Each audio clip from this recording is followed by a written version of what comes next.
Hola, ¿qué tal? ¿Cómo están todos ustedes, amigos de María Visión? Mi nombre es Manuel Ocampo Ponce y como siempre les saludo, encantado de estar aquí con ustedes en esta bendita señal de María Visión, Luz Católica. Les mando un saludo muy afectuoso a nuestros amigos de Norte, de Centro, de Sudamérica, también a nuestros amigos del Caribe, a nuestros amigos de España. Este programa está dedicado a un decreto muy importante de la Iglesia Católica del Concilio Vaticano II, que es el decreto Ad Gentes sobre la actividad misionera de la Iglesia. Además, estamos cumpliendo 100 programas de esta serie Concilios, así es que pues les doy la más cordial bienvenida. Bienvenidos, iniciamos.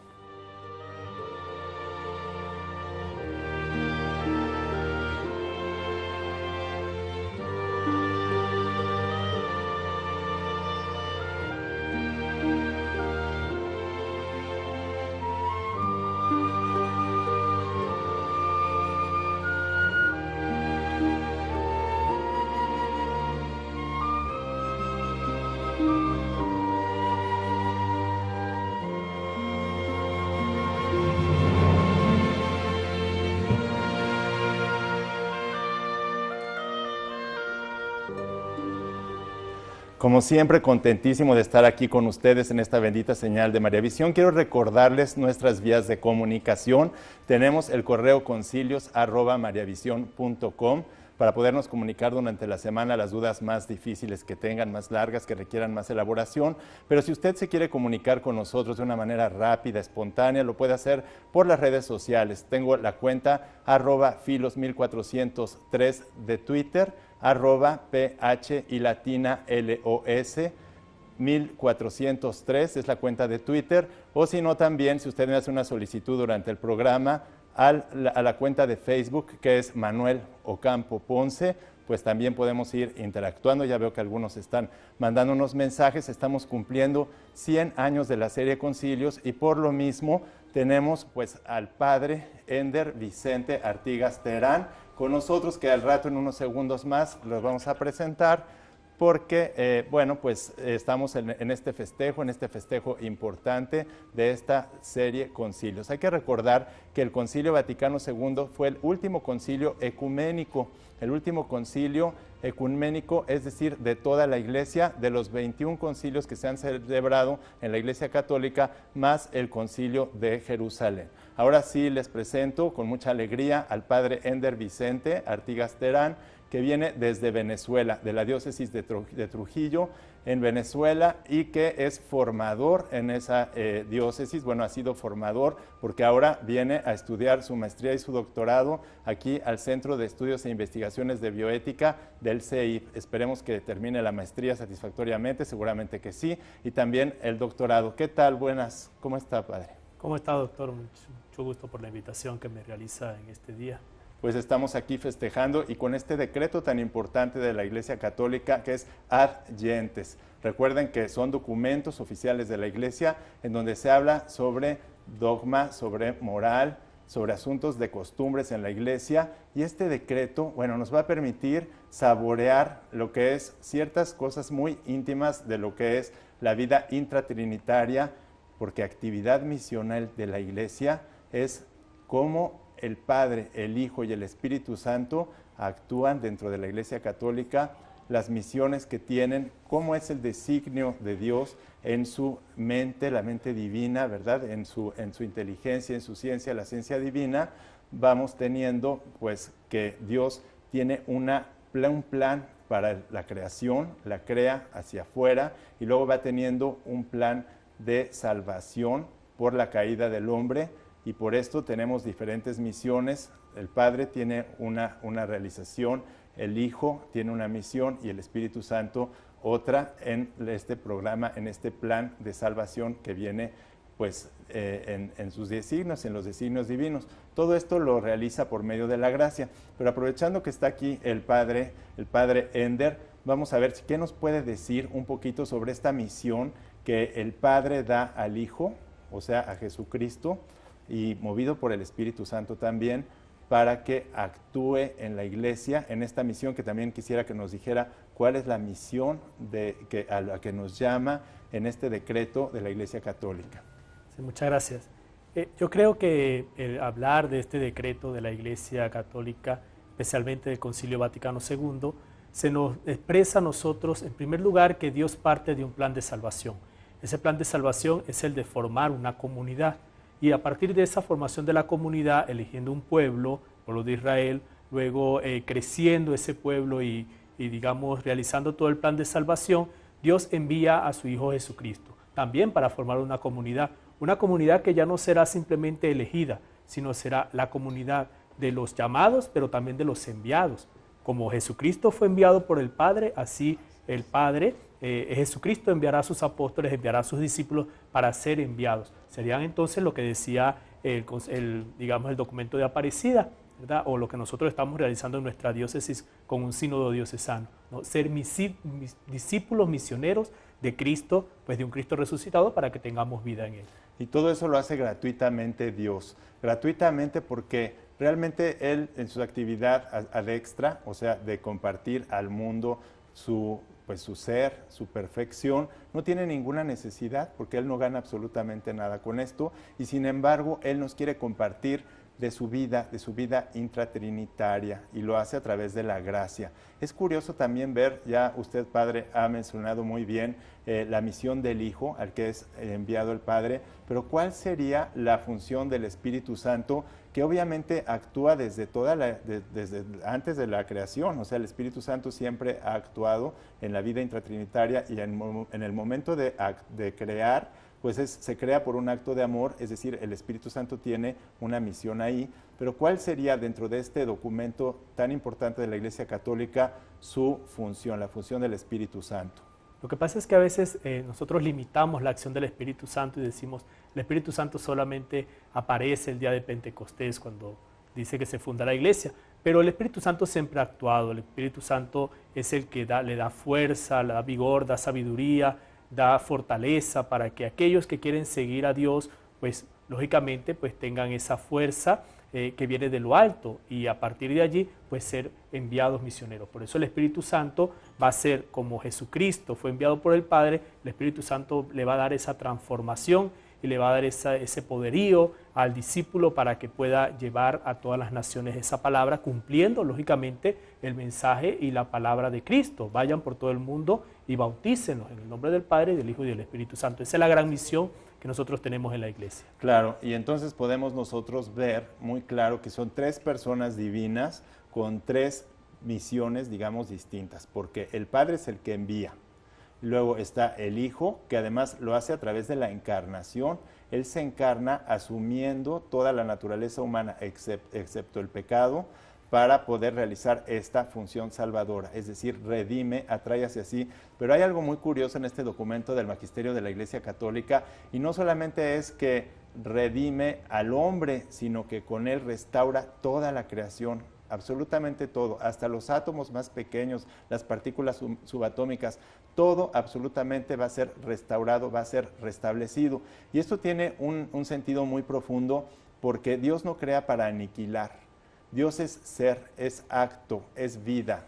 Entonces todo lo que crea lo hace pues de una forma de creación, de conservación y de providencia. Es decir, Dios es creador, conservador y providente, pero no nada más del hombre y de las criaturas espirituales, sino de toda la creación que gime esperando la redención con dolores de parto.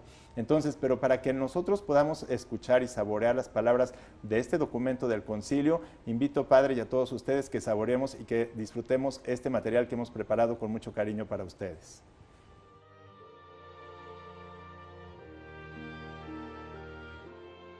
Gentes del Concilio Vaticano II sobre la actividad misionera de la Iglesia inicia con un proemio afirmando textualmente que la Iglesia, enviada por Dios a los pueblos para ser el sacramento universal de la salvación, obedeciendo el mandato de su fundador, por exigencias íntimas de su catolicidad, se esfuerza en anunciar el Evangelio a todos los hombres, porque los apóstoles mismos en quienes está fundada la Iglesia, siguiendo las huellas de Cristo, predicaron la palabra de la verdad y engendraron las iglesias. Obligación de sus sucesores es el dar perenidad a esta obra para que la palabra de Dios sea difundida y glorificada, y se anuncie y establezca el reino de Dios en toda la tierra. mas en el presente orden de cosas, del que surgen una nueva condición de la humanidad, la Iglesia, sal de la tierra y luz del mundo, se siente llamada con más urgencia a salvar y renovar a toda criatura, para que todo se instaure en Cristo y todos los hombres constituyan en Él la familia y el pueblo de Dios. Por lo cual, este Santo Concilio da gracias a Dios por las obras realizadas gracias al generoso esfuerzo de toda la Iglesia, y desea delinear los principios de la actividad misionera y reunir las fuerzas de todos los fieles para que el pueblo de Dios, caminando por la estrecha senda de la cruz, difunda por todas partes el reino de Cristo, Señor y Dios, por todos los siglos, y tenga preparados los caminos su llegada. Y en el capítulo 1 trata de los principios doctrinales con las siguientes palabras textuales.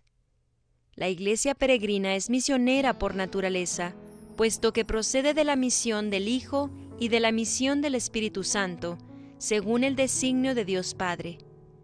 Pero este designio dimana del amor fuente de la caridad de Dios Padre, que siendo principio sin principio, que engendra al Hijo, y del que procede el Espíritu Santo por el Hijo, por su excesiva y misericordiosa benignidad, creándonos libremente y llamándonos además, sin interés alguno, a participar con Él en la vida y en la gloria, difundió liberalmente la bondad divina y no cesa de difundirla, de modo que Él, Creador del universo, se haga por fin todo en todas las cosas, procurando a un tiempo su gloria y nuestra felicidad. Pero plugo a Dios llamar a los hombres a la participación de su vida, no solo en particular, excluido cualquier género de conexión mutua, sino constituirlos en pueblo, en el que se congreguen formando unidad sus hijos que estaban dispersos.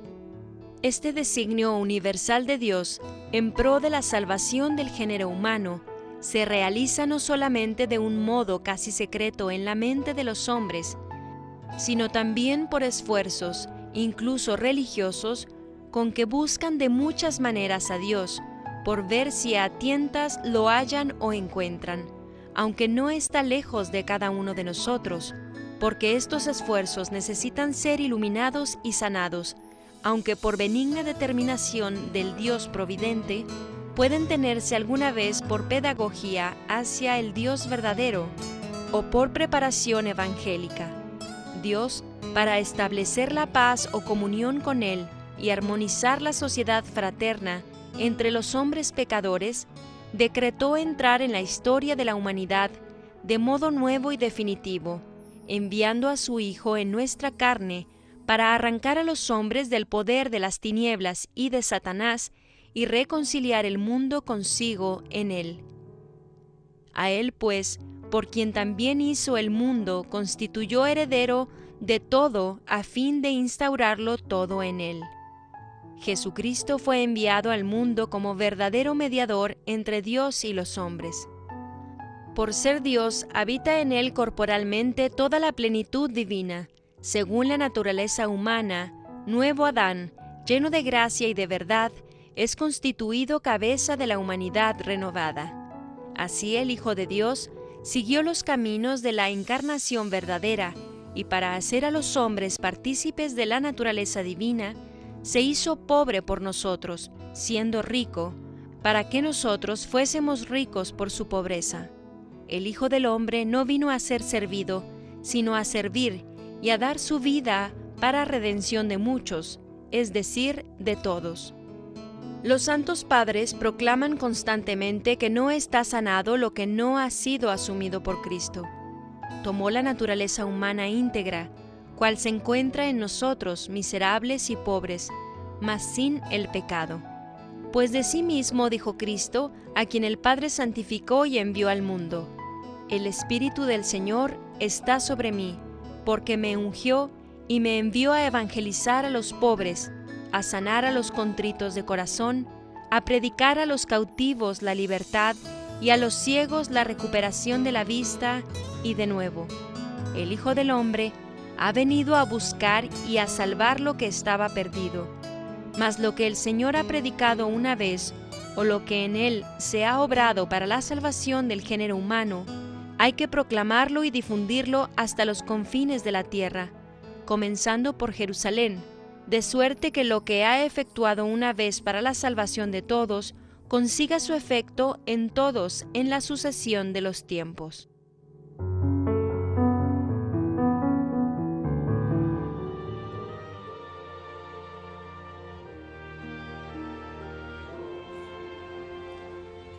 Aquí estoy ya con ustedes y quiero enviarle un saludo afectuoso a Elizabeth de Jesús, a Lourdes Rojas González, a Norma Normis Suárez, a Ígera Ría, a Edgar Esparza, también un saludo afectuoso a Yuli Salazar Cárdenas de Monclova, a Patricia Ávila, a Martínez Martínez, a Patricia Elizabeth Salazar, a Abel Rueda Barragán, a Yomara Angelina Morales, a Maris Dorantes, a el padre Stanislao M. Espósito, a Rosalba Recendis y a Irma Mandujano. Un saludo muy afectuoso para todos ustedes.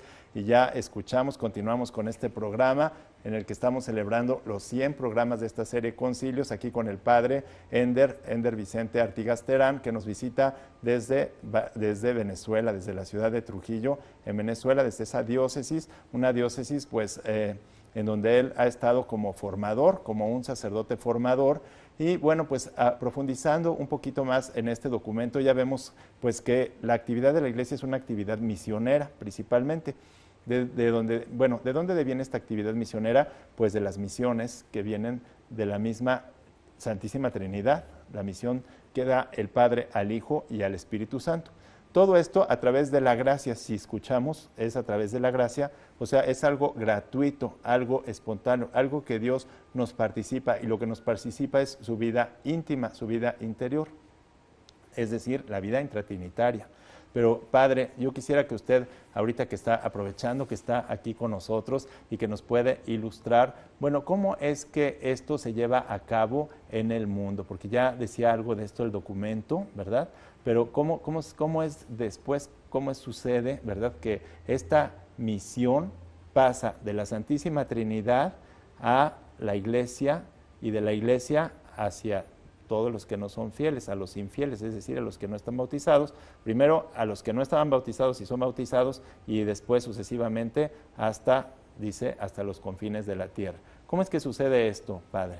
Sí, hay que entender primero, o sea, en primer lugar, esa misión que tiene nuestro Señor Jesucristo y que es enviado del Padre, y que a su vez Él escoge a los apóstoles, escoge a 12 apóstoles para que pues, sean los sucesores de su mandato, los que sean los que vayan a propagar toda su misión. Ahora, esa misión que Jesucristo envía a estos apóstoles, ellos tienen que saber que no es una misión para ellos, para sí, sino es un crecimiento espiritual, un crecimiento humano, un crecimiento dentro del mundo, y que tienen que transmitirlo, y a partir de esa transmisión pues se encuentran también su santificación. Después de esto, lógicamente, pues fue confirmado en el día de Pentecostés, en el cual todos pues recibieron el Espíritu Santo y se les dio la fuerza, se le abrieron las puertas, se les abrieron los ojos y se les dio ese impulso para que fuesen a predicar. Predicar, a llevar la palabra de Dios, a llevar el mandato que el mismo Jesucristo les había transmitido por todas las naciones, hasta el confín de la tierra, hasta el confín del mundo.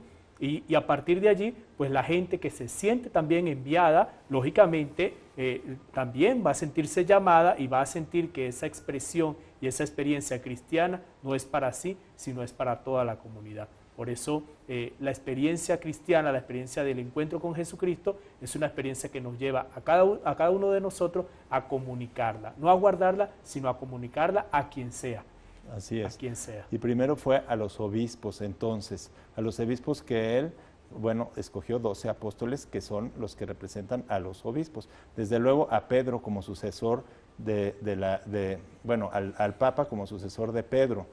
Hay que también aclarar aquí, Padre, si usted me permite, y si no piensa usted lo contrario, que el Papa realmente es el sucesor de Pedro como persona, como individuo, pero los obispos no son cada obispo un sucesor de un apóstol, sino que los obispos son simplemente sucesores de los apóstoles. Por eso vemos que hay una sola cabeza, que es Pedro, y luego el colegio de todos los obispos, que son muchos obispos y que ya representan el número de los 12, que es un número bíblico también, y que, bueno, pues tiene un significado especial dentro de la Iglesia Católica porque viene desde las 12 tribus de Israel, que después van a ser pues todas las tribus, es decir, todas las gentes del mundo.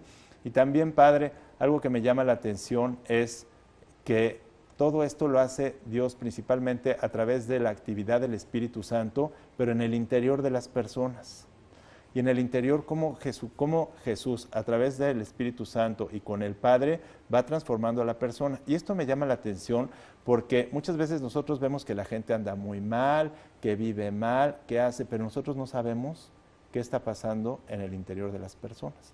A veces podemos ver a una persona que anda muy perdida, que vive mal, ¿no? Y juzgamos nosotros, pero nosotros no podemos ver el interior. ¿Qué nos puede decir un poco más de esto, de esta acción interior del Espíritu Santo que transforma? En primer lugar, el Espíritu Santo obra por sus carismas y por sus dones, y a partir de allí es cuando cada uno de nosotros pues tenemos esa misión que experimentamos interiormente.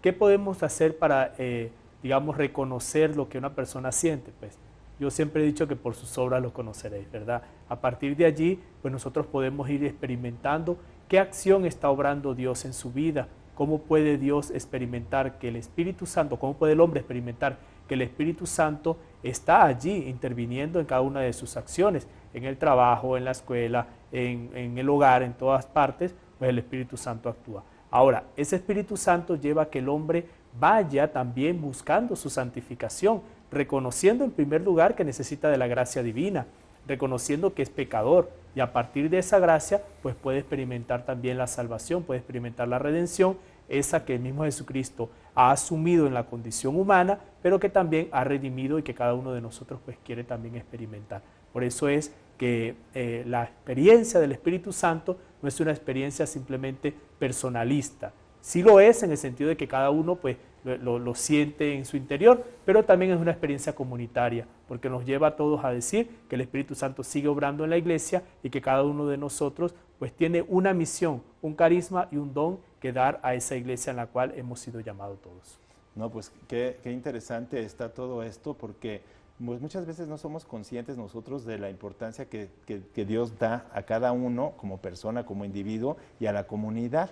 Nosotros somos sociables por naturaleza y por lo mismo no somos individuos ahí aislados que no tengan que ver unos con otros. Toda la actividad de la iglesia por eso se reconoce, y aquí este documento lo dice muy claro, como pueblo de Dios, como cuerpo de Cristo, ¿sí? Yo quisiera abusar un poquito más del Padre que está aquí con nosotros para que nos explique un poquito la diferencia que hay entre la iglesia entendida como pueblo de Dios y la iglesia entendida como cuerpo de Cristo. No sé qué nos pueda decir al respecto. Bueno, como pueblo de Dios es uno de los temas que me imagino que usted ya lo habló cuando habló sobre la Lumen Gentium, ¿verdad? Y es uno de los grandes temas de la iglesia que nosotros estamos considerando, y que hablamos que el pueblo de Dios es que todos estamos llamados, todos somos enviados y todos somos escogidos por Dios para una misión específica.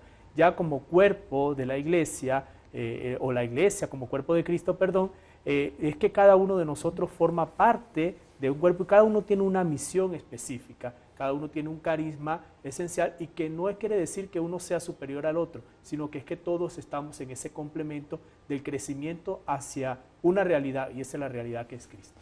Pues qué interesante todo esto. Entonces vamos a hacer un poquito un resumen de lo que es recogiendo esta primera parte del programa, en donde vemos que entonces la actividad misionera, eminentemente misionera de la iglesia, deviene de esta actividad ad intratrinitaria, que después se convierte ad extra en el momento de que Jesucristo crea, de que viene la caída del hombre, la caída de Adán, y entonces en los designios de Dios, que sabe el presente, el pasado y el futuro, que eso es muy interesante ese tema, cómo conoce Dios los futuros, cómo conoce Dios el presente, todo en un solo acto, pero de maneras distintas. Entonces, en sus designios, bueno, el hombre es tentado por la serpiente, tentado por el demonio, y entonces cae. el demonio obviamente no sabía lo que iba a pasar con el hombre, que iba a ser redimido y después elevado por encima de los ángeles para ser insertado en el seno de la Trinidad.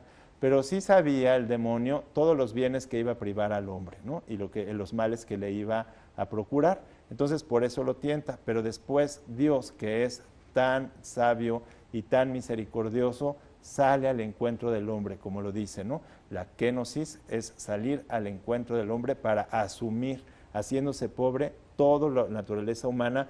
Y si nos damos cuenta, el hombre es como un cosmos, cada hombre, porque en nosotros está toda la creación, el mundo mineral, el mundo vegetal, el mundo sensitivo, el mundo racional, el mundo espiritual. Todo es redimido por eso a través de esta salida al encuentro del hombre, y entonces el hombre y toda la creación elevada. Pero una de las misiones es que nosotros tenemos que colaborar con Dios a que todo se lleve a su plenitud. Pero vamos a un corte y regresamos con más.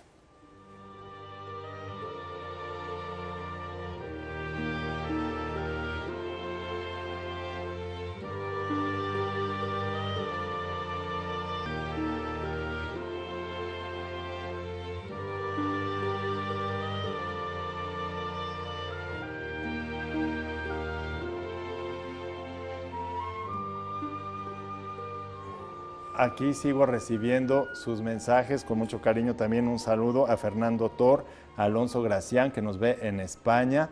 Desde España, pues un saludo muy afectuoso a todos los que se encuentran allá del otro lado del Océano Atlántico, y que también reciben esta bendita señal de Maravisión Luz Católica.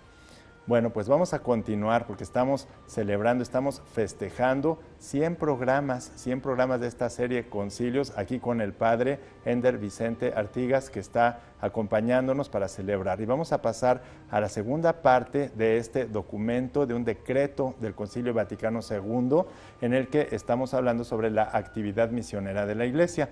Y en esta segunda parte, la segunda parte del programa, se centra más en lo que es la persona de Jesucristo, la persona de Cristo, que es antes, o sea, antes de su muerte, durante su muerte, después de su muerte y después de la ascensión. O sea, son como que momentos distintos que van marcando esta actividad misionera de la Iglesia.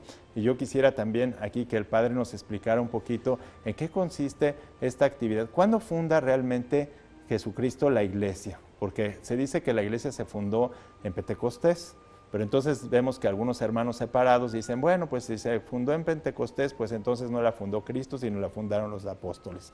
Y entonces como la fundaron los apóstoles, bueno, pues entonces es un invento no de Cristo y ya no la fundó Jesucristo. ¿Qué nos puede decir al respecto, Padre?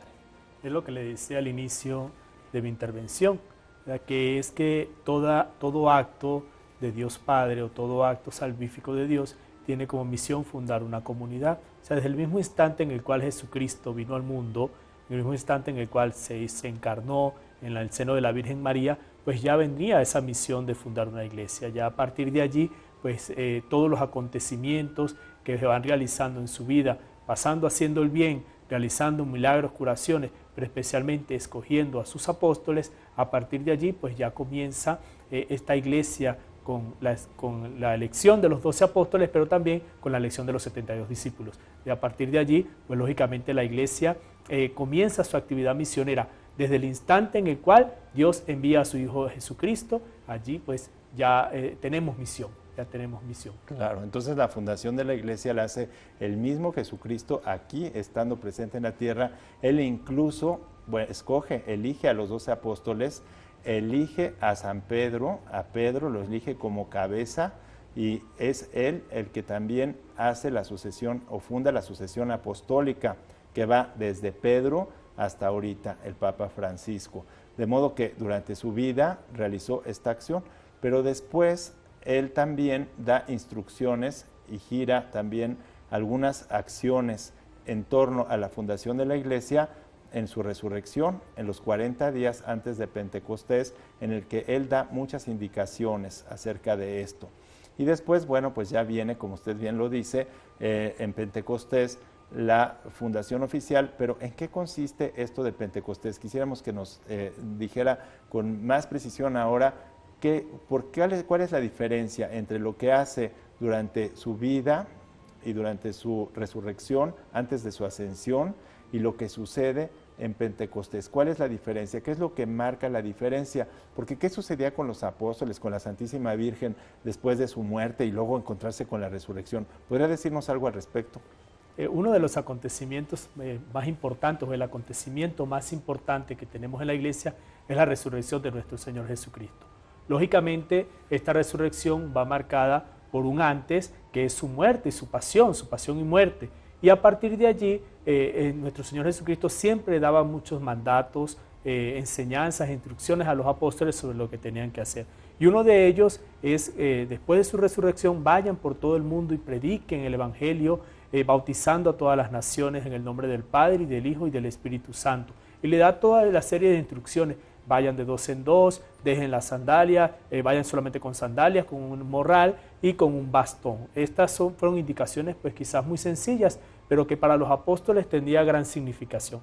La cuestión está en que una vez que nuestro Señor Jesucristo ha muerto y ha resucitado después y ha ascendido a los cielos, ellos se sienten con miedo, se sienten temerosos y se ocultan, digamos, en su cenáculo, en su oración, y todavía les faltaba como que ese empuje, como que ese impulso para salir a predicar. De aquí entonces que la presencia y la experiencia del Espíritu Santo en Pentecostés lo que hace es que los apóstoles sientan que el mensaje es uno, indistintamente de las razas, indistintamente de las lenguas, indistintamente de quien quiera escuchar el mensaje, es para todos, es uno, un solo bautismo, un solo Señor, un solo Dios y Padre, pero es para todos. Por eso los apóstoles pues salen con valentía, salen con ese impulso misionero para llevar esa palabra de Dios. Un solo mediador. Pero vamos a saborear otro poquito este material del Concilio Vaticano II, este último concilio ecuménico, con este material que hemos preparado con las palabras textuales de los documentos para que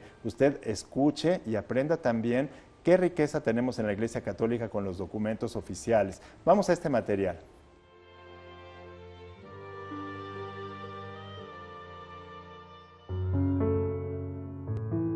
Continuando con el estudio del decreto Ad Gentes sobre la actividad misionera de la Iglesia, en sus números 4 y 5, se refiere al modo como Cristo ha obrado para la salvación del género humano y al modo en el que hay que proclamarlo y difundirlo hasta los confines de la tierra, para que la salvación de todos consiga su efecto en todos en la sucesión de los tiempos. Declara textualmente que para conseguir esto, envió Cristo al Espíritu Santo de parte del Padre, para que realizara interiormente su obra salutífera e impulsara a la Iglesia hacia su propia dilatación. Sin género de duda, el Espíritu Santo obraba ya en el mundo antes de la glorificación de Cristo. Sin embargo, descendió sobre los discípulos en el día de Pentecostés para permanecer con ellos eternamente. La Iglesia se manifestó públicamente delante de la multitud. Empezó la difusión del Evangelio entre las gentes por la predicación y por fin quedó personificada la unión de los pueblos en la catolicidad de la fe por la Iglesia de la Nueva Alianza, que habla en todas las lenguas, entiende y abarca todas las lenguas en la caridad y supera de este modo la dispersión de Babel. En Pentecostés empezaron los hechos de los apóstoles, al modo como había sido concebido Cristo, al venir el Espíritu Santo sobre la Virgen María, y Cristo había sido impulsado a la obra de sus misterios, bajando el mismo Espíritu Santo sobre él cuando oraba. El Señor Jesús, antes de entregar libremente su vida por el mundo, ordenó de tal suerte el ministerio apostólico y prometió que el Espíritu Santo que había de enviar, y por ello ambos quedaron asociados en la realización de la obra de la salud en todas partes y para siempre. El Espíritu Santo unifica en la comunión y en el servicio, y provee de diversos dones jerárquicos y carismáticos a toda la Iglesia a través de los tiempos, vivificando las instituciones eclesiásticas como alma de ellas, e infundiendo en los corazones de los fieles el impulso de misión con que había sido llevado Cristo. Alguna vez también se anticipa de modo visible a la acción apostólica, lo mismo que la acompaña y dirige incesantemente de varios modos. El Señor Jesús, ya desde el principio, llamó así a los que Él quiso y designó a 12 para que lo acompañaran y para enviarlos a predicar. De este modo, los apóstoles fueron los gérmenes del nuevo Israel y al mismo tiempo origen de la sagrada jerarquía. Después, cuando de una vez con su muerte y resurrección había completado en sí mismo los misterios de nuestra salvación y de la renovación de todas las cosas, el Señor consiguió todo el poder en el cielo y en la tierra. Antes de subir al cielo, fundó su iglesia como sacramento de salvación y envió a los apóstoles a todo el mundo, como Él había sido enviado por el Padre, ordenándoles: Id pues, enseñad a todas las gentes, bautizándolas en el nombre del Padre, y del Hijo, y del Espíritu Santo, enseñándoles a observar todo cuanto os he mandado. Id por todo el mundo, y predicad el Evangelio a toda criatura. El que creyere y fuere bautizado, se salvará, mas el que no creyere se condenará. Por ello, incumbe a la Iglesia el deber de propagar la fe y la salvación de Cristo, tanto en virtud del mandato expreso que heredó de los apóstoles el orden de los obispos, con la cooperación de los presbíteros, juntamente con el sucesor de Pedro y sumo pastor de la Iglesia, como en virtud de la vida que insufló en sus miembros Cristo, de quien todo el cuerpo, trabado y unido por todos los ligamentos que lo unen y nutren, para la operación propia de cada miembro, crece y se fortalece en la caridad. La misión de la Iglesia se realiza mediante la actividad por la cual, obediente al mandato de Cristo y movida por la gracia y la caridad del Espíritu Santo, se hace presente en acto pleno a todos los hombres y pueblos para conducirlos a la fe, a la libertad y a la paz de Cristo, por ejemplo de la vida y de la predicación, por los sacramentos y demás medios de la gracia, y así se les descubre el camino libre y seguro para la plena participación del misterio de Cristo. Por esta misión que continúa y desarrolla a lo largo de la historia la de Cristo, que fue enviado a evangelizar a los pobres, la Iglesia debe caminar, por moción del Espíritu Santo, por el camino que Cristo llevó, es decir, por el camino de la pobreza, de la obediencia, del servicio y de la inmolación de sí mismo hasta la muerte, de la que salió victorioso por su resurrección. Así caminaron en la esperanza todos los apóstoles, que con muchas tribulaciones y sufrimientos completaron lo que falta a las tribulaciones de Cristo por su cuerpo, que es la Iglesia. Semilla fue también muchas veces la sangre de los cristianos.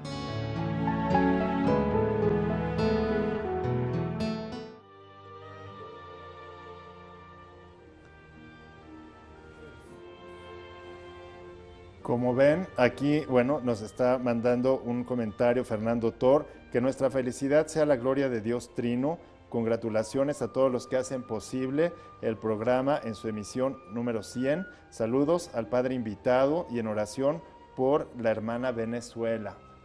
Hay que elevar nuestras oraciones por Venezuela en la situación en la que se encuentra actualmente. Bueno, pues ya vieron ustedes, nuestra fe es todo para nosotros, nuestra alegría, nuestra paz. Si nosotros perdemos la fe, perdimos absolutamente todo. Por eso es que pues hay que vivirla, porque es palabra vivida, realmente lo que lleva realmente a una actividad misionera de la Iglesia, no nada más a hablar, a ir con la palabra, sino a vivirla realmente. Sin embargo, van a decir algunos, ay, yo no puedo vivir esta vida porque tengo muchos pecados, porque estoy en una situación irregular. Bueno, ya vemos que es un proceso. Los mismos apóstoles no entendían bien antes de Pentecostés qué era lo que Jesucristo realmente quería. Ni mucho menos vislumbraban toda la obra que iba a tener hasta 2000 años que vamos ahorita y los que vendrán en su actividad misionera la Iglesia y en su actividad salvífica de Dios. pero así en nuestras vidas va obrando Dios Padre, Dios Hijo y sobre todo a través del Espíritu Santo, que es el amor, y transformándonos poco a poco en un proceso que no siempre va como una línea ascendente, como si no hubiera como aquellas personas que piensan que todo esto es como ir entre nubes, como ir entre, pues, elevándose cada vez más. No, la vida del cristiano da vueltas, da tumbos y después quién sabe cómo vamos a llegar, pero llegamos porque es un proceso en el que solo el Espíritu Santo sabe porque va trabajando y nunca hay que desanimarnos, siempre hay que poner nuestra fe, nuestra esperanza e ir viviendo este evangelio cada vez más intensamente. Nada se realiza sin la gracia de Dios. Todo, prácticamente todo es gracia, y no vayan a pensar que estoy como Lutero, ¿verdad? Que no le da ninguna importancia a las obras, pero aún las obras, si somos estrictos, son obra también de la gracia, porque no se mueve absolutamente ni la hoja de un árbol sin la gracia. Pero como ya estamos llegando al final de este programa, yo quisiera también que el Padre nos diera algún mensaje conclusivo, pues en virtud de esta riqueza del misterio de Dios a través de este documento de la Iglesia Católica que es el decreto Ad Gentes. Pues hay que considerar, y es muy importante considerar, que el mensaje de salvación, el mensaje de nuestro Señor Jesucristo es el que nos consideremos enviados, nos consideremos llamados, consideremos que cada uno de nosotros tiene una vocación específica que es muy necesaria que sea enriquecida por todos los carismas que vienen del Espíritu Santo. Y a partir de allí, pues nosotros podamos seguir diciendo que esta iglesia es sacramento de salvación, porque verdaderamente me siento comprometido, me siento enraizado en una fe y lógicamente pues teniendo a nuestro Señor Jesucristo como el único mediador, como mi Dios y mi Señor, y además el pueblo como la iglesia en la cual yo camino, la iglesia en la cual yo me formo, pero también la iglesia en la cual yo encuentro mi santificación, en la cual voy caminando hacia ella. Por eso le doy muchas gracias a esta señal de María Visión, con todos mis paisanos de Venezuela que están acá en Guadalajara, los que nos ven desde allá, y al doctor Manuel por haberme invitado a este programa Concilios, que verdaderamente es una bendición de Dios para toda América Latina. Bueno, pues ya vemos la importancia de este documento, de los documentos. Muchas gracias, Padre. Y bueno, pues también celebrando con todos ustedes, porque todos somos iglesia. A veces también tenemos la idea de que la iglesia es la jerarquía y luego los laicos fuera de la iglesia. O los fieles son los laicos y la jerarquía es otra cosa distinta de los fieles. No, o sea, claro que hay una jerarquía eclesiástica porque la iglesia es jerárquica, pero los fieles somos todos los bautizados y todos, no hay ninguno, ni aunque esté usted ahí por la sierra, a lo mejor realizando actividades que a lo mejor son ingratas, como no sé, a lo mejor arar la tierra, etcétera, etcétera. Bueno, pues de todas maneras usted tiene una misión dentro de la Iglesia Católica.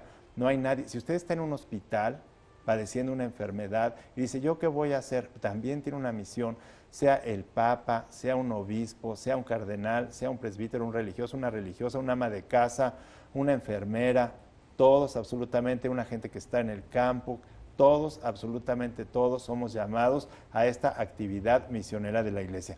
Vamos a pedir por último la bendición del Padre a este programa Concilios, una bendición pues oficial de un sacerdote con sus manos benditas para que bendiga no solamente al programa sino también al canal de María Visión.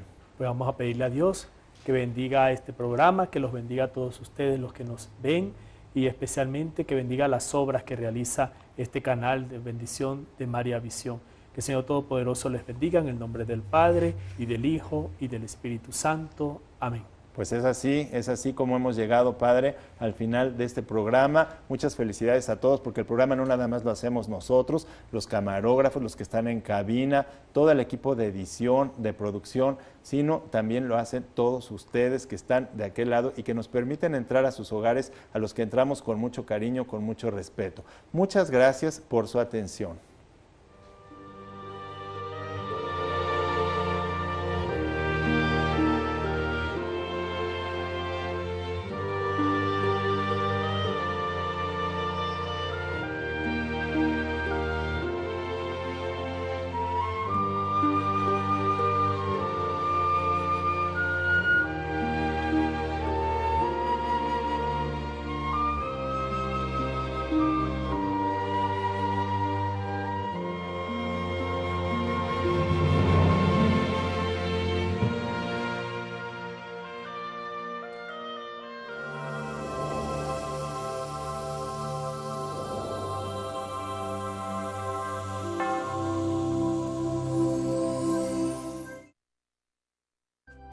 Si usted desea una copia de este programa, por favor contáctenos a los siguientes teléfonos.